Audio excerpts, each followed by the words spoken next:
বিএনপির যে জনপ্রিয়তা এটাকে নস্যাৎ করার জন্য স্বাধীনতা বিরোধী যে জামাত ইসলাম এবং এনসিপি তারা কিন্তু একই গোত্রে গাথা, আর এরাই এই ষড়যন্ত্র করে বিএনপির জনপ্রিয়তা নষ্ট করার জন্য সর্বোত্তভাবে চেষ্টা করেছে। আপনারা নিশ্চয়ই জানেন সোহাগ হত্যাকাণ্ড, মিটফুডের সেই সোহাগ হত্যাকাণ্ড দেখেন বিএনপির লোক, তাদের ভাগবাটোয়ারা নিয়ে এই মৃত্যুদণ্ড হয়েছে, কিন্তু তারা বিএনপির নামে চাঁদাবাজির কথা বলে সারা বাংলাদেশ প্রপাগান্ডা চালিয়েছে। সত্যিকার অর্থে আপনারা দেখলে জানতে পারেন বিএনপির একজন নেতাকে রক কেটে মারা হয়েছে, সেই কথার কিন্তু কোনো কথা নেই। গত 17 বছর আমাদের দেশে 6 থেকে 7 হাজার লোক বিএনপির মেরে ফেলেছে, অথচ আমরা দেখি না রাস্তায় এই ধরনের লোকদেরকে নামতে। এই মুনাফেক গুলা কোথায় ছিল? চরমনাই, এনসিপি, তারপর অন্যান্য বাংলাদেশের যে রাজনৈতিক দলগুলা যারা বিএনপির বিরুদ্ধে কথা বলতেছে, এই দলগুলোকে আপনারা দেখেন যে এত শত শত লোক মেরে ফেলেছে, হাজার হাজার লোক পঙ্গু করে ফেলেছে, তারা কোথায় ছিল তখন? কেন তারা রাস্তায় নামে নাই? আর এখন তারা সরকারের কন্ট্রোলে, এগুলো সরকারের নিয়ন্ত্রণে এই ধরনের অপকর্মগুলো সরকার এগুলো দেখবে। তারা বিএনপির বিরুদ্ধে কেন প্রপাগান্ডা চালিয়েছে? এটা টোটালি 100% ষড়যন্ত্র। যেহেতু বিএনপির এত জনপ্রিয় তাদের সহ্য হচ্ছে না, যার কারণে তাদের মাথা নষ্ট।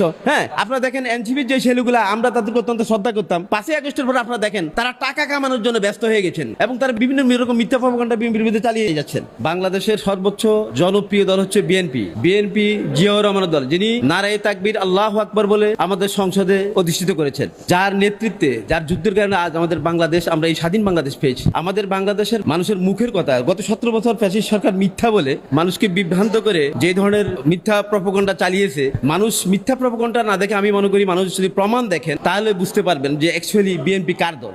আমরা সত্যিকার একজন লিডার পেয়েছি যিনি অত্যন্ত বীরত্বের সঙ্গে স্বাধীনতার যুদ্ধ 1971 সালে যুদ্ধ নেতৃত্ব দিয়েছেন, যিনি জেড পোস্টের প্রধান ছিলেন, যার নেতৃত্বে এই বিএনপি গঠন হয়েছে। দেশের খুবই ভারাক্রান্ত সময়ে যিনি ক্ষমতা নিতে চান নাই, বাংলাদেশের জনগণ এবং বাংলাদেশের প্রশাসন সবাই মিলে জিয়াউর রহমানকে অত্যন্ত অনুরোধ করার কারণে তিনি ক্ষমতা নিয়েছেন এবং তিনি অবৈধভাবে ক্ষমতা থাকতে চান নাই, তাই তিনি জনগণের ভোটের মাধ্যমে অত্যন্ত জনপ্রিয় হয়ে উঠেছেন। তাই বাংলাদেশের মানুষ এই বিএনপি কে সর্বদিক দিয়ে দেখেছেন। এনসিপি তারা রাজনীতির কোনো জ্ঞান নাই। I saw in the television foreign reporter asking them some few easy and simple questions they failed to answer. So I believe that they don't have any knowledge about the politics. They are actually very young generation and they don't have more knowledge to telling something and also to leading Bangladesh. You wanna see after 5 August until now we never see any faithful our country. So there is a lot of problem in our country we are facing every day. আমাদের দেশে এই যে আমরা 5 আগস্টের পর যে সমস্যাগুলো দেখতেছি, তো এনসিপির নামে আমরা এত কথা শুনি কেন? মানুষ কেন এগুলো নিয়ে নামে না? তারা যে হাজার হাজার কোটি টাকা হাতিয়ে নিচ্ছে, আপনাদেরকে বুঝতে হবে যে যেহেতু তারা খুন খারাপির কোন অন্যায়ের কোনো বিচার করতেছে না, এই জন্য অন্যায়। বাট তারা বিচার করো, 100 লোককে ফাঁসি দেখ, যারা দর্শন করেছে, মানুষ খুন করেছে, 100 লোক ফাঁসি দেখ, দেশ ঠান্ডা হয়ে যাবে। আমি চাই, আমরা চাই, সবাই চাই এই দেশ সুন্দর এবং সাবলীল ভাবে, সৎভাবে, ন্যায় বিচারের অর্থে পরিচালনা হোক। কিন্তু ন্যায় বিচার কোথায়? বিচার তো হচ্ছে না।